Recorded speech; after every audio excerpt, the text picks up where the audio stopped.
பொதுவாகவே புதன் அப்படின்னாலே பயங்கர எதிர்பார்ப்பு இருக்கும். அதிபுத்திசாலிகள்லாம் எங்க இருப்பாங்க அப்படின்னா புதன்கிழமை பிறந்தவங்களா தான் இருப்பாங்க.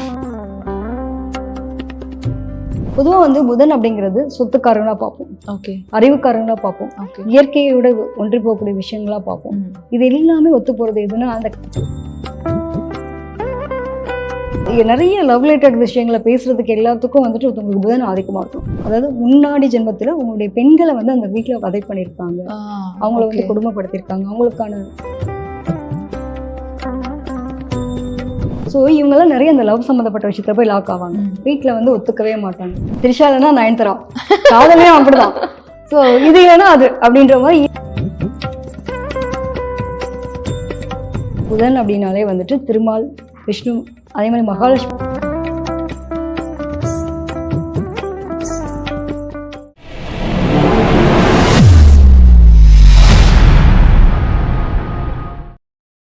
ஆரோ டிவைன் நேயர்களுக்கு வணக்கம். காதல் ஜோதிடர் ஈஸ்வரி மேம் நம்ம கூட இருக்காங்க.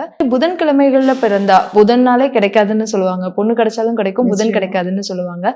அப்பேற்பட்ட புதன்கிழமைகள்ல பிறக்கக்கூடிய நபர்களுக்கு என்ன மாதிரியான கர்ம வினைகள் இருக்கும் மேம்? பொதுவாக மேம் புதன்கிழமை எடுத்துட்டோம் அப்படின்னா நீங்க சொன்ன ஒரே வார்த்தை தான், உண்மையே சூப்பரான ஒரு விஷயம்.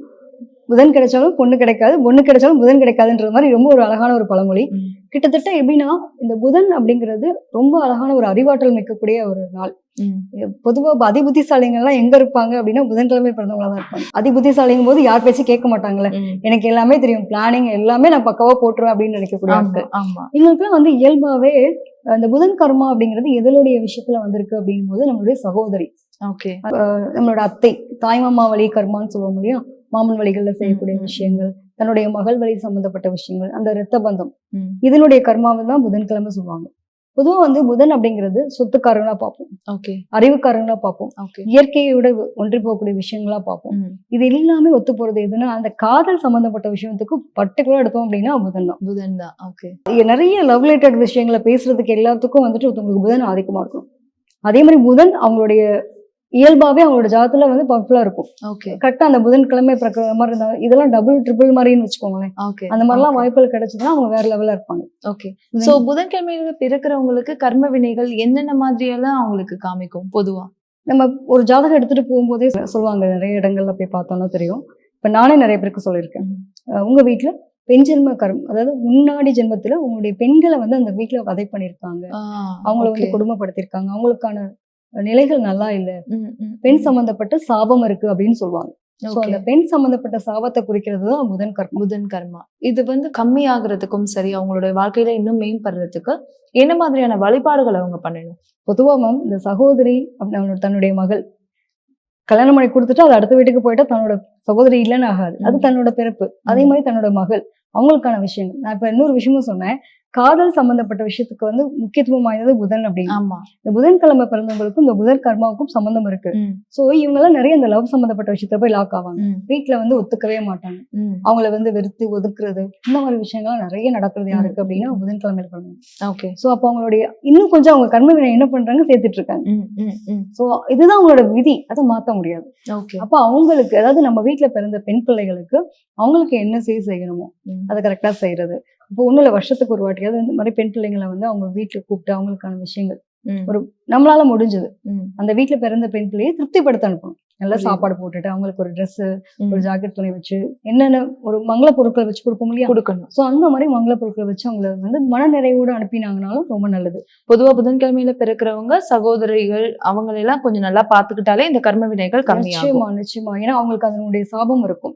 வீட்டுல பிறக்கக்கூடிய பெண் பிள்ளைகளை எந்த அளவுக்கு நல்லா பாத்துக்கிறவங்களோ அந்த அளவுக்கு அவங்களுடைய வீட்டுல சொத்துக்கள் சேர்ந்துட்டே இருக்கும். ஓகே, இவங்களுடைய குடும்ப வாழ்க்கை எப்படி இருக்கும் மேம்? பொதுவா அதான் நம்ம எதிர்பார்ப்புகள் இல்லாத ஒரு வாழ்க்கை வாழும். பொதுவாகவே புதன் அப்படின்னாலே பயங்கர எதிர்பார்ப்பு இருக்கும். இந்த மன்மதன் அப்படின்ற ஒரு விஷயத்த சொல்லுவோம் பாத்தீங்கன்னா, கிட்டத்தட்ட அவங்க அப்படிதான். காதல் அப்படிங்கிற ஒரு விஷயத்துல ஈஸியா கனெக்ட் ஆவாங்க. இயற்கை விரும்பிகள், நிறைய கவிதைகள் படைக்கக்கூடியவங்க, பேச்சாற்றல் மிக்கவங்க. இவங்க எல்லாம் மூளைதான் முதலீடு. பணம் எல்லாம் போட்டு முதலீடு எல்லாம் பண்ண வேண்டாம், மூளைதான் முதலீடு. பேச்சாற்றல், நல்ல தனித்துவமான பேச்சு திறமை அப்படின்றது உங்கள்கிட்ட இயல்பாவே இருக்கும்.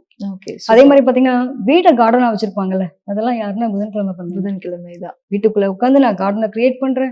புதன் ஏதோ ஒரு வகையில அவங்களோட ஜாதத்திலையும் பவரா இருக்கும், புதன்கிழமையும் பிறந்தவங்களா இருப்பாங்க. புதனுடைய நட்சத்திரமா இருக்கும். கரெக்டா பாத்தீங்கன்னா வீட்டுக்குள்ள ஃபுல்லா கார்டன் டெக்கரேஷன்ஸ், அப்பா அவங்கள அடிச்சுக்கவே முடியாது. அவ்வளவு அழகா ஒரு சாப்பாடு செஞ்சா கூட அதை எடுத்து பரிமாறுவோம்ல, அதுவுமே அது ரொம்ப அழகா இருக்கும். அந்த அழகுக்குன்னே முக்கியத்துவம். எதை செஞ்சாலும் ஒரு வடிவமைப்பு, ம், ம். அது ஒரு கிரியேட்டிவ் ஸ்கில் அப்படின்றது மாதிரி. அதே மாதிரி நிறைய லாயர்ஸ் எல்லாம் பாக்குறோம்ல, இவங்ககிட்ட எல்லாம் பேசி தப்பிக்கவே முடியாது அப்படின்னு. So Okay. அந்த மாதிரி வாதாடக்கூடிய தன்மை யாருக்கு இருக்குன்னா, புதன்கிழமை பிறந்தவங்ககிட்ட அவ்வளவு சீக்கிரம் நம்ம போய் எதையுமே சொல்லி ஜெயிக்க இது முடியாது. தப்பு அப்படின்னு அவங்ககிட்ட ஓகே சொல்லவே முடியாது. Okay, okay. நான் சொல்றதான் கரெக்ட் நிப்பாங்க. ம், ம், அவ்வளவு சீக்கிரம் வந்துட்டு எதையும் அக்செப்ட் பண்ணக்கூடிய மனநிலை இருக்காது. ஏன்னா இரட்டைத்தன்மை இயல்பாவே இருக்கும். ம். ஆத்துல ஒரு கால் சேத்துல ஒரு கால். சேத்துல ஒரு கால். அது புதன்கிழமை பிறக்கிறவங்க தான். திரிஷா இல்லைன்னா நயன்தாரா, காதலே அப்படிதான். சோ இது இல்லைன்னா அது அப்படின்ற மாதிரி இயல்பா வந்து தன்னை மாத்திக்கிட்டு அடுத்த செகண்ட் அடுத்த ஒரு நிலைக்கு போகக்கூடிய தன்மை இயல்பாவே இருக்கும். இயல்பாவே இருக்கும். ஒரு சிலர் இதுல எக்ஸ்ட்ரீமா போயிட்டு அன்பு வச்சுட்டேன், காதல் வச்சுட்டேன் அப்படின்ட்டு, ஏதாவது ஆழ்கடல் அன்பு வச்சுட்டேன் அப்படின்னு ரொம்ப தேவதாசா போய் பைத்தியமா போறவங்களும் இவங்கதான். இவங்கதான். சில பேர் தாமரைகளை தண்ணீர் மாதிரி இருக்கக்கூடிய நபர்களும் இவங்க. சோ புதன்கிழமையில பிறக்கிறவங்களுக்கு நிறைய விஷயங்கள் சொல்லிருக்கீங்க. ஏன்னா இதுக்கு முன்னாடி பார்த்ததை விட இது ரொம்ப இன்ட்ரெஸ்டிங்கா இருந்தது. சோ இந்த மந்த்ல ஏன்னா நம்மளோட டாபிக் இல்லையா காதல். ஆமா. சோ பொதுவாவே புதன்ல பிறக்கிறவங்களுக்கு என்ன மாதிரியான கடவுள் வழிபாடுகள் செஞ்சா அவங்களோட வாழ்க்கை இன்னுமே மேம்படும் மேம்? பொதுவாகவே புதன் அப்படின்னாலே வந்துட்டு திருமால், விஷ்ணு, அதே மாதிரி மகாலட்சுமி வழிபாடு ரொம்ப சிறப்பு. Okay. இவங்களுக்கு அனுகூலமான தெய்வம் யாரு அப்படின்னு பாத்தீங்கன்னா மதுரை மீனாட்சி, மீனாட்சி சொக்கநாத். இவங்க போயிட்டு வந்தனால இவங்களோட வாழ்க்கையில பயங்கர மாற்றம் வரும். Okay, okay. ஏதாவது ஒரு முக்கிய விஷயம் இருக்கு, எனக்கு வந்து அதுல ஒரு மாற்றம் தேவை அப்படின்னா போய் மதுரை மீனாட்சி அம்மனை போய் பார்த்துட்டு வந்தாங்கன்னா நிச்சயமா சூப்பர். success தான். சோ புதன்கிழமைனாலே மதுரை மீனாட்சி வழிபாடு ரொம்பவே அழகா இருக்கும்னு ரொம்ப அழகா சொல்லிருந்தீங்க. பொதுவா புதன்கிழமையை பத்தி ரொம்ப அழகா டீட்டெயிலா சொல்லிங்க. முக்கியமா நிறைய தனித்துவமான விஷயம் வந்து அவங்க கிட்ட இருக்குன்னு சொல்லி ரொம்ப அழகா சொல்லியிருந்தீங்க. முதல்ல அதுக்கு ரொம்ப நன்றி. Thank you so much. Thank you so much.